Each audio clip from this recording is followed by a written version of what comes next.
सहनौ भुनक्तु सह वीर्यं करवावहै तेजस्विनावधीतमस्तु मा विद्विषावहै। ॐ पूर्णमदः पूर्णमिदं पूर्णात् पूर्णमुदच्यते पूर्णस्य पूर्णमादाय पूर्णमेवावशिष्यते। ॐ शान्ति शान्ति शान्ति।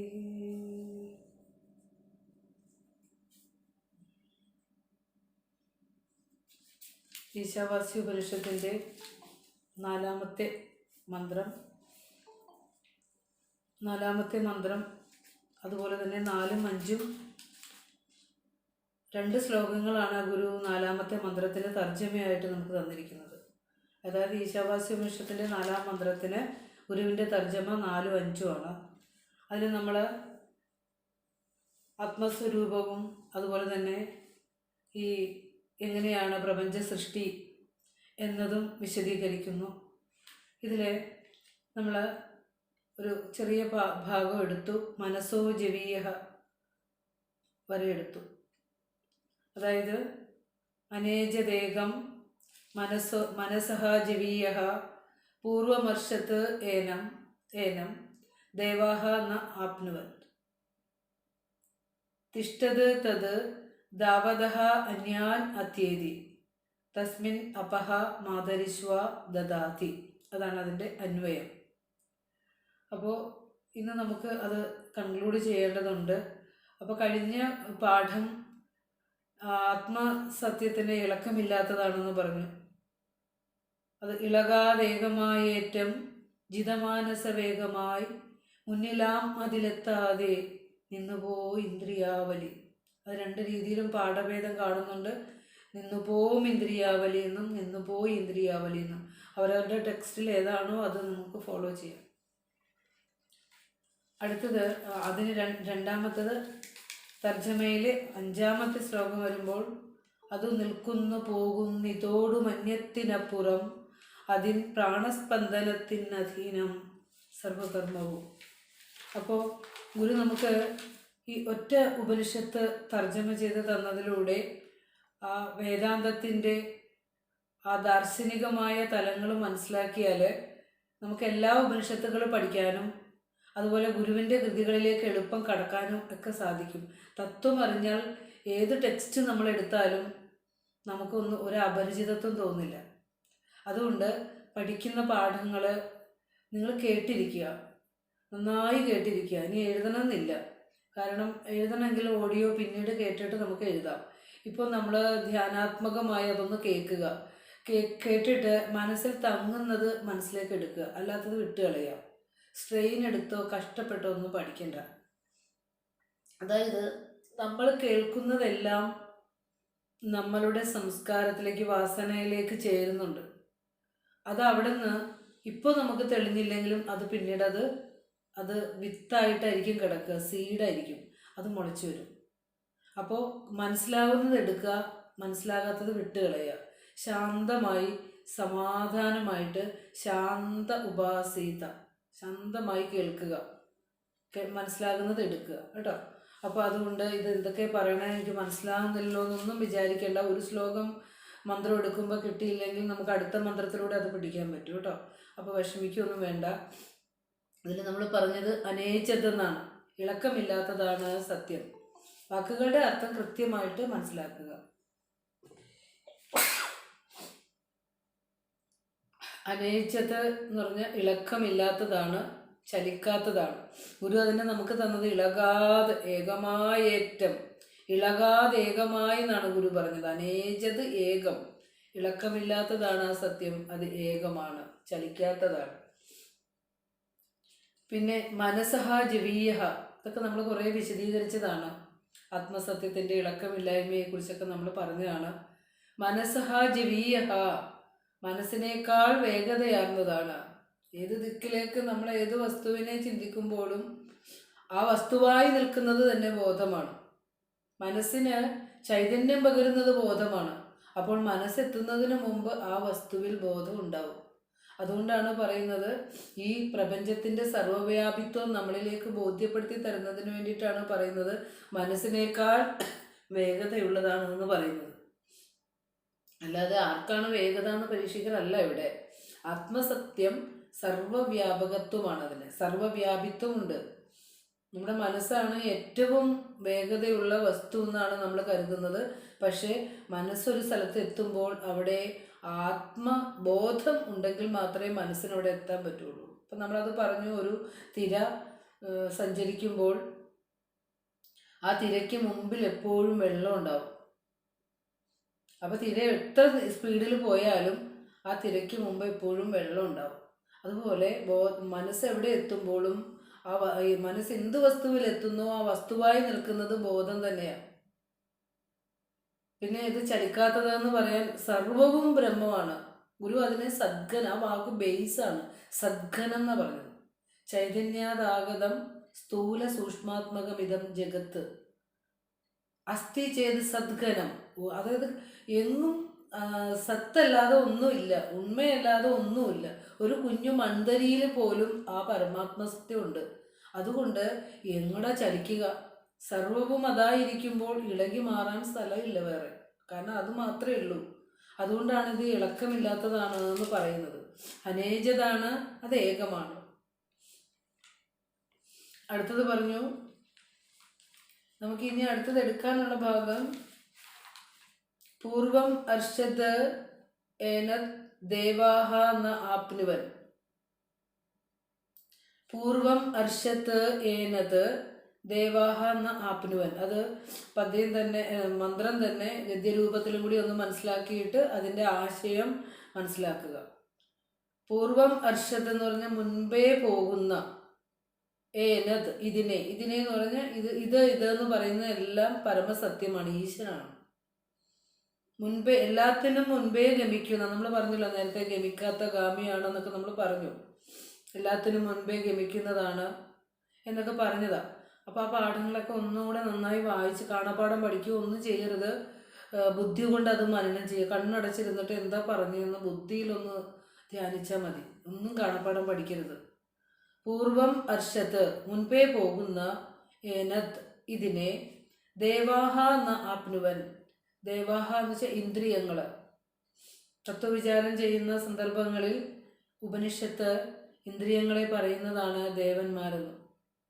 ദേവാഹ ന ആപ്നുവൻ, പ്രാപിക്കുന്നില്ല.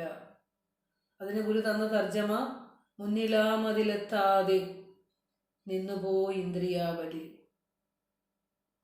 കാരണം ഇന്ദ്രിയങ്ങൾക്ക് പ്രവർത്തിക്കണമെങ്കിലോ മനസ്സിന് പ്രവർത്തിക്കണമെങ്കിലോ സ്വതന്ത്രമായി പറ്റില്ല. ഇവനെ കൊണ്ടാണ് മനസ്സ് പ്രവർത്തിക്കുന്നതും ഇന്ദ്രിയങ്ങൾ ചലിക്കുന്നതും. അതുകൊണ്ടാണ് അങ്ങനെ പറഞ്ഞത്. ആ അർത്ഥം മാത്രം എടുത്താൽ മതി. ആരാണ് മുന്നിൽ ആരാണ് പുറകിൽ നിന്നല്ല എടുക്കണത്.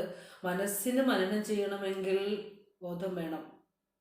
അതുപോലെ തന്നെ പിന്നെന്താ, ഇന്ദ്രിയങ്ങൾക്ക് ചലിക്കണമെങ്കിൽ ബോധം വേണം. അതുകൊണ്ടാണ് ആ ഉപനിഷത്ത് അവിടെ പറയുന്നത് എൻ മനസാന്ന മനുതേ ഏനാഹുർ മനോമതം. ഇതൊക്കെ പലവട്ടം പറഞ്ഞിട്ടുണ്ട്. ഇങ്ങനെ ആവർത്തനം ചെയ്യുന്നത് സത്യം ഉറയ്ക്കാൻ വേണ്ടിയിട്ടാണ്. അപ്പോൾ പറയാണ്, യാതൊന്നിനെയാണോ മനസാന്ന മനുതേ, മനസ്സുകൊണ്ട് മനനം ചെയ്യാൻ പറ്റില്ല. വെറുതെ ഒന്ന് ചിന്തിച്ചു നോക്കിയേ. ഏത് മനസാന്ന മനുതേ, മനസ്സുകൊണ്ട് ഇവന് മനനം ചെയ്യാൻ പറ്റില്ല. ഏന ആഹുഹു മനോമതം, ഏന മനഃ മതം. പക്ഷെ മനസ്സിനെ മനനം ചെയ്യിപ്പിക്കുന്നത് ഇവനാ. മനസ്സിനെ കൊണ്ട് ഇവനെ അറിയാൻ പറ്റില്ല. പക്ഷെ മനസ്സിന് ഒരു കാര്യം ഒന്ന് അനങ്ങണമെങ്കിൽ, ഒന്ന് ചലിക്കണമെങ്കിൽ പോലും ഈ ബോധം കൂടിയേ തീരും. ബോധം ഉണ്ടെങ്കിലേ പറ്റുള്ളൂ. അപ്പം അതുകൊണ്ട് മനസ്സുകൊണ്ട് പിടിച്ച് സത്യം തിരിയാന്നൊന്നും നമ്മൾ ധരിക്കണ്ട. മനസ്സിനെ അടക്കിയാൽ മാത്രമേ സത്യം കിട്ടുള്ളൂ. മനസ്സിനെ അടക്കിയിട്ടാണ് ഋഷീശ്വരന്മാർ സത്യത്തെ അറിഞ്ഞത്. നമുക്ക് ഭൃഗുവിൻ്റെ കഥയൊക്കെ പോകെ പഠിക്കാം. ഭൃഗു കഠോപനിഷത്ത്, പിന്നെ ബൃഹദാരണ്യകോപനിഷത്തിലല്ലേ ഭൃഗു, പരിണപുത്രനായ ഭൃഗു തപസ് ചെയ്യുന്നത്. അതൊക്കെ നമുക്ക് സാന്ദർഭികമായി പറഞ്ഞു പോകാം. അപ്പോൾ ഇവിടെ മനസ്സുകൊണ്ട് പിടിക്കാൻ പറ്റില്ല, പക്ഷേ മനസ്സിനെ ചിന്തിപ്പിക്കുന്നത് ഇവനാണ്. ഇത് ചക്ഷുഷാന്ന പശ്യതി, യാതൊന്നിനെയാണോ ചക്ഷുഷ കണ്ണുകൊണ്ട് എന്ന പശ്യതി കാണാൻ പറ്റില്ല, പക്ഷെ കണ്ണിനെ ഏന ചക്ഷുംഷി പശ്യതി, ഇവനെ കൊണ്ടാണ് ചക്ഷുംഷി കണ്ണുകൾ പശ്യതി കാണുന്നത്. പിന്നെ എങ്ങനെയാണ് കണ്ണുകൊണ്ട് സത്യം അറിയാൻ പറ്റണേ? അറിയാൻ പറ്റില്ല. കണ്ണുകൊണ്ട് സത്യം അറിയാൻ പറ്റില്ല, ഇന്ദ്രിയങ്ങളോട് സത്യം അറിയാൻ പറ്റില്ല. അതുകൊണ്ടാണ് ഗുരു പറഞ്ഞത് ദൈവം കണ്ണില്ലാതെ കാണുകയും. അതാണ് നമ്മൾ ഇതിൽ നിന്നൊക്കെ എത്രയോ കൃതികളിലേക്ക് കടന്നു പോകാമെന്നറിയോ. ദൈവം കണ്ണില്ലാതെ കാണുകയും, മൂക്കില്ലാതെ മണക്കുകയും, ത്വക്കില്ലാതെ സ്പർശിക്കുകയും, ചെവിയില്ലാതെ കേൾക്കുകയും, നാവില്ലാതെ രുചിക്കുകയും ഒക്കെ ചെയ്യുന്ന ചിത് സ്വരൂപനാണ്. ചിത്ത് ബോധസ്വരൂപനാണ്, അറിവേ സ്വരൂപനാണ്. അറിയുക എന്നുള്ളതാണ് ദൈവം. അത് ദൈവത്തിൻ്റെ സ്വരൂപം അറിവാണ്, അറിയുക എന്നുള്ളതാണ്. എവിടെ എന്തറിവുണ്ടോ അതൊക്കെ ബോധമാണ്. അപ്പം നമ്മൾ ഗുരുവിൻ്റെ അടുത്ത് പോകണം, ശിവരി പോകണം എന്ന് ചിന്തിക്കുക മനസ്സിൽ. അപ്പോൾ എല്ലാ ഗുരുക്കന്മാരിലെയും ഗുരുവായിരിക്കുന്നത് ആത്മാവാണ്. ഈ ആത്മാവിലാണ് ആദ്യം ഉദിച്ചത്, ആത്മചേതനത്തിലാണ് ആദ്യം ഉദിച്ചത് എനിക്ക് ഗുരുവിനെ കാണാൻ പോകണമെന്ന്. അപ്പം ആത്മഗുരുവിനെയാണ് നമ്മളെല്ലാവരും ആദ്യം വണങ്ങേണ്ടത്. ആ ആത്മഗുരു തന്നെയാണ് പരമഗുരുവായിട്ട് ഇരിക്കുന്നത്. അപ്പോൾ എനിക്ക് അമ്പലത്തിൽ പോകണമെന്ന് ചിന്ത വന്നത് ആദ്യം എവിടെയാ? കുറച്ച് ഫിലോസഫിക്കലായിട്ട് ചിന്തിക്കുക, കുറച്ച് യുക്തിപരമായി ചിന്തിക്കുക, വേറൊന്നും അല്ല ഇത്. അതായത് എനിക്കിപ്പോൾ നാളെ രാവിലെ എനിക്ക് എൻ്റെ ഉപാസന ഏത് ദേവനോ ദേവിയോ എവിടെ ആവട്ടെ, എനിക്കൊന്ന് അവിടെ പോകണം എന്ന് തീരുമാനിക്കുന്നത് ഈ ആത്മദേവനിലാണ് ആദ്യം ആ ചിന്ത വന്നത്. അപ്പം ആദ്യം വണങ്ങേണ്ടത് അവനവനെ തന്നെയാണ്. ആ ആത്മാവാണ്, ആത്മദേവനാണ് നമ്മളെ മറ്റ് ദൈവത്തിനെ കാണിച്ചു തന്നത് പോലും. നമുക്ക് ആ രീതിയിലൊക്കെ നമ്മൾ ചിന്തിച്ചെടുക്കണം. അപ്പോൾ നമ്മൾ പറഞ്ഞു മുൻപേ പോകുന്ന പൂർവം അർഷത്ത്, വാക്കുകളുടെ അർത്ഥം നന്നായി മനസ്സിലാക്കണം കേട്ടോ. പൂർവം അർഷത്ത് മുൻപേ പോകുന്ന, ഏനത്ത് എന്ന് പറഞ്ഞാൽ ഇതിനെ, ഈ ഈശനെ ദേവാഹ ന ആപ്നുവൻ, ഇന്ദ്രിയങ്ങൾ പ്രാപിക്കുന്നില്ല, ഇന്ദ്രിയങ്ങൾ കൊണ്ട് അറിയാൻ പറ്റില്ല. പക്ഷെ ഇന്ദ്രിയങ്ങൾക്ക് ചലിക്കണമെങ്കിൽ ഇവൻ വേണം. സൂര്യചന്ദ്രന്മാർക്ക് പോലും ചലിക്കണമെങ്കിൽ ഇവൻ വേണം. അപ്പോൾ ഇന്ദ്രിയങ്ങൾ കൊണ്ട് അറിയാൻ പറ്റില്ല എന്ന് പറയണം. അപ്പോൾ ഇപ്പം നമ്മൾ പറഞ്ഞു ആ 2 ഉപനിഷത്ത് വാക്യങ്ങൾ നമുക്ക് ഈ സത്യം ഗ്രഹിക്കാൻ എളുപ്പമാണ് കേട്ടോ. ഈശ്വരൻ കണ്ണില്ലാതെ കാണുക എന്നുള്ള ഗുരുവിൻ്റെ കൃതിയിലെ സത്യവും, അതുപോലെ തന്നെ മനസ്സാന്ന മനുതേ എന്നുള്ളതൊക്കെ. കാരണം അത് ഉപനിഷത്ത് ദർശനമാണ്, ഗുരുവിൻ്റെ കൃതി വേദമാണ്. അത് ഗുരു നമുക്ക് മനസ്സിലാകുന്ന ഭാഷയിലാണ് കണ്ണില്ലാതെ കാണുക, മൂക്കില്ലാതെ മണക്കുക എന്നൊക്കെ പറഞ്ഞു തന്നത്. ആ ദൈവത്തിൻ്റെ സ്വരൂപം അതാണ്. ദൈവത്തിനെ തേടിയുള്ള നടപ്പുണ്ടല്ലോ നമ്മുടെ, എവിടെയൊക്കെയാ ഓടണത്. ഉള്ളിലിരിക്കുന്ന ആ കൽപ്പകവൃക്ഷക്കനിയെ കാണാനുള്ള കരുത്തില്ലാതെ, അറിയാനുള്ള കരുത്തില്ലാതെ ഓട്ടം തുടങ്ങിയിട്ട് കാലങ്ങൾ കുറേ, ജന്മങ്ങൾ കുറേയായി. ഈ ജന്മത്തെങ്കിലും ഇച്ചിരിയെങ്കിലും ഒന്ന് മനസ്സിലാവുമോ ഞാൻ എന്തിനാണത് ഇരിക്കുന്നതെന്ന്. അതിനു വേണ്ടിയിട്ടാണ് നമ്മളിതെല്ലാം പഠിക്കുന്നത്. അതുകൊണ്ട് ഇന്ദ്രിയങ്ങൾ എന്ന ദേവന്മാർ വണങ്ങേണ്ടത് ആത്മദേവനെയാണ്, വിഷയങ്ങളെ അല്ല. നമ്മളെ എന്തിനെയാണ് വണങ്ങിക്കൊണ്ടിരിക്കുന്നത്? ഇപ്പോൾ നമ്മളെ സംരക്ഷിക്കാനായിട്ടൊരു ഭർത്താവുണ്ട്, അമ്മയുണ്ട്, അച്ഛനുണ്ട്, സുഹൃത്തുക്കളുണ്ട്. അവരൊന്നും ഇല്ലെങ്കിൽ എനിക്ക് ജീവിതം ഇല്ലെന്നാണ് നമ്മൾ കരുതുന്നത്. അല്ലെങ്കിൽ എൻ്റെ ബാങ്കിലെ ബാലൻസ് ഇല്ലെങ്കിൽ എനിക്ക് ജീവിതം ഇവിടെ ഇല്ലയെന്ന് നമ്മൾ കരുതുന്നത്. അപ്പോഴും പോലും നമ്മൾ ആ സർവ സംരക്ഷകനായ പരമസത്യത്തിൽ ആശ്രയം വെക്കാനുള്ള അത്ര മനസ്സും ധൈര്യമൊന്നും നമുക്ക് വന്നിട്ടില്ല, അറിവ് നമുക്ക് വന്നിട്ടില്ല. അപ്പോൾ വിഷയങ്ങളെ അല്ല ധ്യാനിക്കേണ്ടത്, ആത്മദേവനെയാണ് ധ്യാനിക്കേണ്ടത്.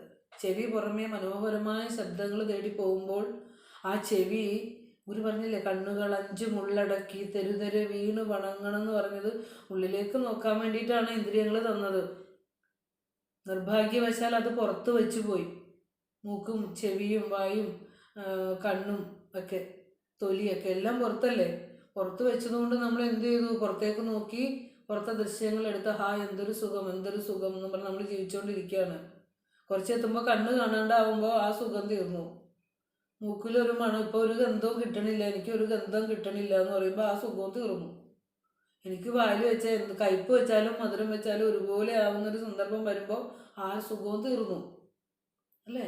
അപ്പോൾ ഇന്ദ്രിയങ്ങൾ നമ്മളെ എത്രയേറെ സുഖിപ്പിച്ചാലും ആ സുഖങ്ങളൊന്നും ശാശ്വതമായ സുഖമല്ല, സ്വാഭാവികമായ സുഖമാണ്. അപ്പോൾ അതുകൊണ്ട് ആ ഇന്ദ്രിയങ്ങളെ ഗുരു പറയാണ് അകമുഖമാക്കണം. അകമുഖമാക്കിയിട്ട് നമ്മൾ ഇന്ദ്രിയങ്ങൾ കൊണ്ട് ഭൗതികത്തിൽ എടുക്കുന്ന വിഷയാനന്ദങ്ങളെക്കാൾ എത്രയോ ഇരട്ടിയാണ് ആത്മാനന്ദത്തിൽ നിന്ന് കിട്ടുന്ന ആനന്ദം. ആലോചിച്ച് നോക്കൂ. ഇന്നിപ്പോൾ ഈ പ്രപഞ്ചത്തിലെ ജീവിക്കാൻ പോലും പറ്റാത്ത സാഹചര്യത്തിലേക്ക് നമ്മൾ കടന്നു പോവുകയാണ്. ഒരു പത്രം വായിച്ച് ശീലമുള്ള മനുഷ്യരാണെങ്കിൽ അതൊന്നും അറിയാതെ എടുത്ത് നിവർത്തി പോകും, നമുക്കങ്ങനെ ശീലമുള്ളത് കൊണ്ട്. പക്ഷെ ആദ്യത്തെ പേജ് തന്നെ കാണുമ്പോൾ അങ്ങ് നമ്മൾ അടച്ചു വയ്ക്കുകയാണ്, നമുക്ക് തുറക്കാൻ തോന്നാറില്ല. കാരണം നമ്മുടെ മനസ്സിൽ കരളലിയിപ്പിക്കുന്ന ചെവി പൊത്തി കൊണ്ട് കേൾക്കേണ്ട വാർത്തകൾ ആണ്. കുട്ടികളൊക്കെ ഉള്ളിടത്തുനിന്ന് പത്രം എടുത്ത് നമ്മൾ ഒളിച്ചു വയ്ക്കേണ്ടി വരുന്നു. അപ്പോൾ വല്ലാത്തൊരു സാഹചര്യത്തിലൂടെ നമ്മൾ കടന്നു പോകുമ്പോൾ ഈ സത്യത്തിൻ്റെ വെളിച്ചവും അറിവിൻ്റെ വെളിച്ചവും ഒക്കെ എത്രയോ മനുഷ്യ മനസ്സുകളിലെ ഇരുട്ടിനെ ഇല്ലാതാക്കാൻ സാധിക്കും. ഇവിടെ കുഞ്ഞു മക്കളുടെ ചെവിയിലൂടെ ഇതൊക്കെ ഒന്ന് കയറി പോയിരുന്നെങ്കിൽ എന്ന് എപ്പോഴും നമ്മൾ ആഗ്രഹിച്ചു പോകല്ലേ. അപ്പോൾ നമുക്ക് ചെയ്യാൻ പറ്റുന്നതൊക്കെ നമുക്ക് ചെയ്യണം. അപ്പോൾ നമ്മുടെ പഞ്ചേന്ദ്രിയങ്ങൾ കൊണ്ട് എടുക്കുന്ന അറിവുകളെല്ലാം പുറത്തെ അറിവുകളാണ്. അത് നമുക്ക് ശാശ്വതമായ സുഖം ഒരിക്കലും തരുന്നില്ല. ഇന്ദ്രിയങ്ങൾ ആത്മദേവനെ വണങ്ങാനാണ് ഇന്ദ്രിയങ്ങൾക്ക് ശക്തി തന്നിരിക്കുന്നത് എന്നും കൂടിയൊക്കെ ഒന്ന് അറിഞ്ഞു പോവുക. അതുകൊണ്ടാണ് പരാഞ്ചി ഖാനി എന്നുള്ള ഉപനിഷത്ത് മന്ത്രം ഞാൻ എപ്പോഴും അത് പറയുന്നതാണ്. പരാഞ്ചി ഖാനി ബദ്രനാഥ് സ്വയംഭൂ തസ്മാത് പരാം പശ്യതി നാന്തരാത്മ കശ്ചിത് ധീരാഹ പ്രത്യേകാത്മാനമൈശ്ചത് ആവൃത്തചക്ഷുഹു അമൃതത്വമൈശ്ചൻ. അതായത് സ്വയംഭൂവായ ഭഗവാൻ ഖാനി നമ്മുടെ ഇന്ദ്രിയങ്ങളെ പരാഞ്ചി വെദ്രണോത്, പരാഞ്ചി എന്ന് പറഞ്ഞാൽ പുറത്തേക്ക് വെച്ചാണ് സൃഷ്ടിച്ചിരിക്കുന്നത്. അതുകൊണ്ടാണ് ഗുരു പറഞ്ഞില്ലേ കണ്ണുകൾ 5 ഉള്ളടക്കണം എന്ന് ഭഗവാൻ പറയണത് അതുകൊണ്ടാണ്. അപ്പോൾ ഈശ്വരൻ നമുക്ക് പൊന്നപ്പൻ അന്ന് പൊറിവാതിൽ 5 വിട്ട് തന്നത് പുറത്തേക്കാണ് അല്ലേ. അതുകൊണ്ട് നമ്മൾ എന്ത് പറ്റി, പരാങ് പശ്യതി പുറത്തേക്ക് നോക്കി ജീവിക്കുന്നു.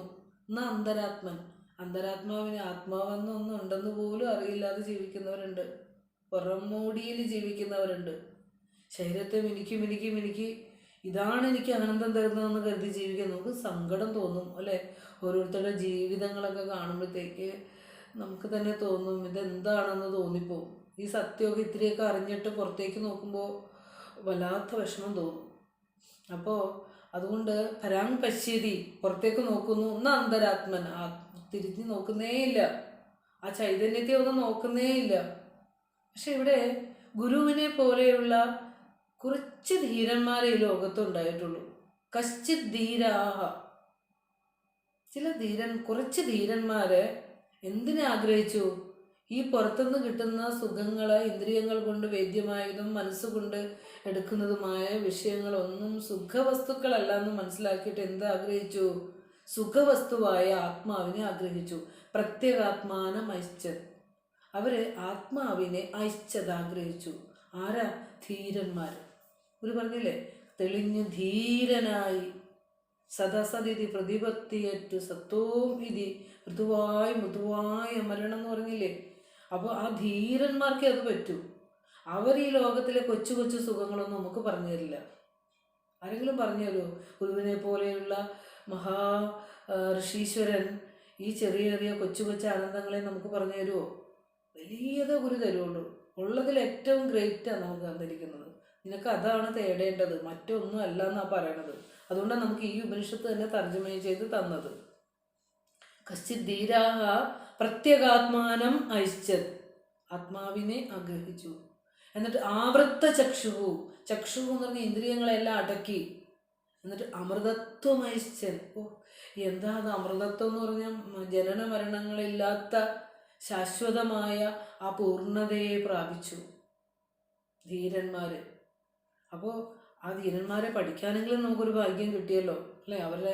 അവരുടെ തൃക്കരങ്ങൾ കൊണ്ട് രചിച്ചു വച്ചിരിക്കുന്ന ആ അമൃതവാണികളെ ഒന്ന് നാവുകൊണ്ടല്ലേ, അതുമല്ലെങ്കിൽ നാവുകൊണ്ട് ഇത് ചൊല്ലുവാനെങ്കിലും നമുക്ക് ഭാഗ്യം ഉണ്ടായല്ലോ ഈ ജന്മത്തിൽ. അങ്ങനെ നമുക്ക് ഇത് ഉള്ളിലേക്കാകാൻ നമുക്ക് പറ്റുന്നില്ലെങ്കിലും ഇതിനെ ചൊല്ലാനുള്ള ഭാഗ്യം തന്നല്ലോ ഭഗവാനെ എന്ന് നമുക്ക് ഓർക്കാം. അപ്പോൾ പറയാണ്, പൂർവം അർഷത്ത് ഏനത് ദേവാഹ ന ആപ്നുവൻ. ഇതിൽ നിന്ന് പറയുന്ന ഇതുകൊണ്ട് മനസ്സിലാക്കേണ്ട അർത്ഥം, ഇന്ദ്രിയങ്ങൾക്ക് അതീതമാണ് പരമസത്യം. മുൻപേ പോകുന്ന, എല്ലാത്തിനും മുൻപേ ഗമിക്കുന്ന ഇതിനെ ഇന്ദ്രിയങ്ങൾ കൊണ്ട് അറിയാൻ പറ്റില്ല. അതായത് ജ്ഞാനേന്ദ്രിയങ്ങൾക്കും ഇന്ദ്രിയ വിഷയങ്ങൾക്കും ആധാരമായ, എല്ലാ ഇന്ദ്രിയങ്ങൾക്കും മനസ്സിനും എല്ലാം ആധാരമായിരിക്കുന്ന ഈശ്വരൻ ഈശൻ എങ്ങനെയാണ് ഇന്ദ്രിയങ്ങൾ കൊണ്ട് അറിയാൻ സാധിക്കുക? ഇന്ദ്രിയങ്ങൾക്ക് ആധാരമായ വസ്തുവിനെ കൊണ്ട് ഈശനെ അറിയാൻ പറ്റില്ല. ഈശനാണ് ആധാര വസ്തു എന്നാണ്. അടുത്തത് നോക്കൂ. അപ്പോൾ മുൻപേ പോകുന്ന ഇതിനെ ഇന്ദ്രിയങ്ങൾ പ്രാപിക്കുന്നില്ല. പൂർവം അർഷത്ത് ഏനത്ത് ദേവാഹ ന ആപ്നുവൻ. അപ്പോൾ അത് ഏത് മന്ത്രം? അത് ഇളകാതേകമായേറ്റം ജിതമാനസ വേഗമായി. അടുത്ത 2 വരിയാണ് ഈ പൂർവമർഷം. മുന്നിലാം അതിൽ എത്താതെ നിന്നുപോയി ഇന്ദ്രിയാവലി എന്നുള്ളതിൻ്റെ എൻ്റെ മന്ത്രമാണ് പൂർവം അർഷത്ത് ഏനത്ത് ദേവാഹ ന ആപ്നുവൻ എന്നുള്ള ഭാഗം. ക്ലിയർ ആകാൻ തോന്നുന്നു. ഗുരുവിൻ്റെ തർജ്ജമയും കൂടി ചേർത്ത് വെച്ചുകൊണ്ട് മനസ്സിലാക്കുക കേട്ടോ. അപ്പോൾ എങ്ങനെ ഒന്ന് പറഞ്ഞു നോക്കിയേ, വെറുതെ ഉള്ളിലേക്കൊന്ന് പറഞ്ഞു നോക്കിയേ. പൂർവം അർഷത്ത് ഏനത്ത്, മുൻപേ പോകുന്ന ഗമിക്കുന്ന ഇതിനെ, ദേവാഹ ഇന്ദ്രിയങ്ങൾ, നാപ്നുവൻ ഇന്ദ്രിയങ്ങൾ കൊണ്ട് പ്രാപിക്കാൻ പറ്റുന്നതല്ല. അതിൻ്റെ തർജ്ജമ എങ്ങനെയാ? മുന്നിലാം അതിൽ എത്താതെ നിന്നുപോയി ഇന്ദ്രിയാവലി എന്ന് പറഞ്ഞാൽ അതാണ് അർത്ഥം. ഇന്ദ്രിയങ്ങൾക്ക് ബോധത്തിന് മുൻപേ എത്താൻ പറ്റില്ല. കാരണം ബോധം സർവ്വവ്യാപിയാണ്, എല്ലാത്തിലും നിറഞ്ഞിരിക്കുന്നു. ഒരു കുഞ്ഞു മന്ദിരിയിൽ വരെയും ആ ചൈതന്യം സ്പന്ദിക്കുന്നുണ്ട്. അതുകൊണ്ട് എല്ലാത്തിനും മുൻപേയാണ് ബോധം ഇരിക്കുന്നത് എന്നാണ്. അടുത്തത് പറയാണ്, തദ്ധാവതോ അന്യാൻ അത്യേതി തിഷ്ടൻ. അല്ലേ? തത് ധാവതോ അന്യാൻ അത്യേതി തിഷ്ടത്. അത് തിഷ്ടത് തത് ധാവതഃ അന്യാൻ അത്യേതി. അങ്ങനെ നമുക്ക് ഗദ്യരൂപത്തിലാക്കാം. അതങ്ങനെ ഒന്ന് എഴുതി വെച്ചാൽ നമുക്ക് ആശയം കിട്ടാൻ എളുപ്പമുണ്ട്. അതിന് വേണ്ടിയിട്ടാട്ടോ. തദ്ധാവതോ അന്യാൻ അത്യേതി തിഷ്ടത്. അറിയില്ലാത്തവരൊന്ന് ആവർത്തിച്ച് പറഞ്ഞത് പഠിച്ചോണോ. തത് ധാവതഃ അന്യാൻ അത്യേതി തിഷ്ടത്. തദ്ധാവതോ അന്യാൻ അത്യേതി തിഷ്ടത്. തത് ധാവതഃ അന്യാൻ അത്യേതി തിഷ്ടത്. അത് നമുക്ക് ആശയം കിട്ടുന്ന രീതിയിൽ പറയുമ്പോൾ, തിഷ്ടത് തത് ഒരിടത്ത് ഉറച്ചു നിൽക്കുന്ന, ചലിക്കാത്ത, തത് എന്ന് പറഞ്ഞ ആ ഈശൻ ആത്മസ്വരൂപം. ധാവതഃ അന്യാൻ, ധാവതഃ ചലിച്ചുകൊണ്ടിരിക്കുന്നതായ, ഓടിക്കൊണ്ടിരിക്കുന്നതെന്നാണ് വാക്യാർത്ഥം. ഇവിടെ ചലിച്ചുകൊണ്ടിരിക്കുന്നതായ, നമ്മുടെ ശരീരമൊക്കെ പെട്ടെന്ന് ചലിച്ച് പരിണമിച്ചുകൊണ്ടിരിക്കുക. ധാവതഃ അന്യാൻ, ഈ പ്രപഞ്ചത്തിലെ സകലതും അതെ, അന്യനിമിഷം ചലിച്ച് മാറുകയാണ്. അപ്പോൾ ഓടിക്കൊണ്ടിരിക്കുന്ന, ചലിച്ചുകൊണ്ടിരിക്കുന്ന അന്യാൻ, മറ്റ് പ്രപഞ്ച ഘടകങ്ങളെയെല്ലാം അത്യേതി കടന്നു നിൽക്കുന്നു. അതിൻ്റെ തർജ്ജമ എങ്ങനെ വരും? അടുത്ത മന്ത്രം അല്ലേ? അതു നിൽക്കുന്നു, പോകുന്നു, ഇതോടും അന്യത്തിനപ്പുറം. അതു നിൽക്കുന്നു, പോകുന്നു, ഇതോടും അന്യത്തിനപ്പുറം. ഇത് ഓടും, അന്യത്തിന് അപ്പുറം പോകുന്നു. ഇതോടും അന്യത്തിനപ്പുറം എങ്ങനെ പറയാം? ഇത് ഇപ്പം ഇങ്ങനെ ഒന്ന് തിരിച്ചു പഠിച്ചാൽ നമുക്കിത് ചൊല്ലുമ്പോൾ തന്നെ അർത്ഥം കിട്ടാൻ വേണ്ടിയിട്ട് അങ്ങനെ പറയണത്. ഇതോടും അന്യത്തിനപ്പുറം എങ്ങനെ പറയാം? ഇത് ഓടുന്ന, അല്ലെങ്കിൽ ഓടും, അന്യത്തിനപ്പുറം ചലിക്കുന്ന മറ്റു പ്രപഞ്ച ഘടകങ്ങൾക്ക് അതീതമായി സഞ്ചരിക്കുന്നു. അതാണ് ഇതോടും അന്യത്തിനപ്പുറം. തിഷ്ടത് തത് ധാവതഃ അന്യാൻ അത്യേതി. തദ്ധാവതോ അന്യാൻ അത്യേതി തിഷ്ടത്. അത് നിൽക്കുന്നു, പോകുന്നു, ഇതോടും അന്യത്തിനപ്പുറം. അതു നിൽക്കുന്നു, പോകുന്നു, ഇത് ഓടും, അന്യത്തിന് അപ്പുറം. അങ്ങനെയാണ് ഈ കുഞ്ഞുങ്ങൾക്കൊക്കെ പരിസ്ഥിതിയൊക്കെ കുഞ്ഞുങ്ങൾക്ക് പഠിപ്പിക്കുന്നുണ്ട്. അവിടെ നിന്ന്. അപ്പോൾ ഓക്സ്ഫോർഡിൽ ഇപ്പോൾ ജോലിയെല്ലാം കഴിഞ്ഞിട്ട് ഉള്ള സമയം സൺഡേസിലൊക്കെ ആണെന്ന് തോന്നുന്നു കുഞ്ഞുങ്ങളെയും കിട്ടുന്ന എല്ലാം കൊണ്ട് സമയത്ത് കുട്ടികളെയും കൂടി പഠിപ്പിക്കുന്നുണ്ട് അവിടെ. ഏത് രാജ്യത്തിരുന്നു കൊണ്ടാണെങ്കിലും ചെയ്യുന്നുണ്ട് അതൊക്കെ. അതുകൊണ്ടാണ് വളരെ ഇച്ചിരി ഒന്ന് ചെറുതാക്കി കുട്ടികൾക്ക് കൂടി മനസ്സിലാകുന്ന രീതിയിലും കൂടിയൊക്കെ പറഞ്ഞു പോകുന്നത്. അപ്പോൾ അവിടെ അത് നമുക്ക് എങ്ങനെയാണ് അത് വിശദീകരിക്കുന്നത് നോക്കാം. ചൊല്ലാൻ പഠിച്ചെന്ന് തോന്നുന്നു. അപ്പോൾ എടുക്കുമ്പോൾ നിങ്ങളതൊന്ന് ചുമ്മാ മനനം ചെയ്യുക. ക്ലാസ്സിലെ കുട്ടികളൊക്കെ ആണെങ്കിൽ നമുക്ക് ഇങ്ങനെ ഓഫ്ലൈൻ ക്ലാസ് ആണെങ്കിൽ നമുക്കതൊക്കെ ചോദിച്ചൊക്കെ പോകാം. ഓൺലൈൻ അതിൻ്റെ പരിമിതികളുള്ളത് കൊണ്ട് ഒരാളോട് ചോദിച്ചാൽ തന്നെ വീണ്ടും നമുക്ക് അവിടെ ഡിസ്റ്റർബൻസ് വരുന്നതുകൊണ്ടാണ് ഞാൻ ചോദിക്കാത്തത്. എന്തെങ്കിലും സംശയം ഉണ്ടെങ്കിൽ ക്ലാസ് കഴിഞ്ഞ് ചൊല്ലാൻ അറിയില്ലാത്ത ഭാഗം ചോദിക്കണം കേട്ടോ. അപ്പോൾ ഓടുന്നത് ആരാന്ന് ചോദിച്ചാൽ ആരാ ഓടുന്നത്? ഇന്ദ്രിയങ്ങളും മനസ്സുമാണ് ഓടുന്നത്. അതായത് ചലിക്കുന്ന ഇന്ദ്രിയങ്ങളും മനസ്സുമാണ് ഓടുന്നത്. നമ്മുടെ മനസ്സൊക്കെ ഒരിത്തിരി നേരം പോലും ഒന്ന് ചലിക്കാതിരിക്കില്ല. മനസ്സ് ചിന്തയിൽ നിന്നും മനസ്സ് എപ്പോൾ വിടുതൽ വരുന്നോ അപ്പോൾ നമ്മൾ ജീവൻ മുക്തരായി. ചിന്താകല്ലോലങ്ങളില്ലാതെ മനസ്സിനെ ശാന്തമായിരിക്കുന്ന ഒരു സമയം ഉണ്ടെങ്കിൽ അത് നമ്മുടെ നല്ല സുഷുപ്തിയിൽ മാത്രമേ ഉള്ളൂ. അപ്പം നമ്മുടെ ഇന്ദ്രിയങ്ങളും മനസ്സ് അടങ്ങുമ്പോൾ മാത്രമേ ആ സുഖം നമുക്ക് കിട്ടണം അല്ലേ. പക്ഷേ ലൈവിൽ ജാഗ്രതയിലിരിക്കുമ്പോൾ മനസ്സടങ്ങുന്ന ഒരു സമയം ഉണ്ടാവില്ല. കാരണം വാസനകൾ ഇങ്ങനെ മനസ്സിൽ ചിന്തകളായിട്ട് നമ്മളിലേക്ക് വന്നുകൊണ്ടിരിക്കും. അപ്പോൾ അതുകൊണ്ടാണ് പറയുന്നത് ഓടും എന്ന് പറഞ്ഞ്.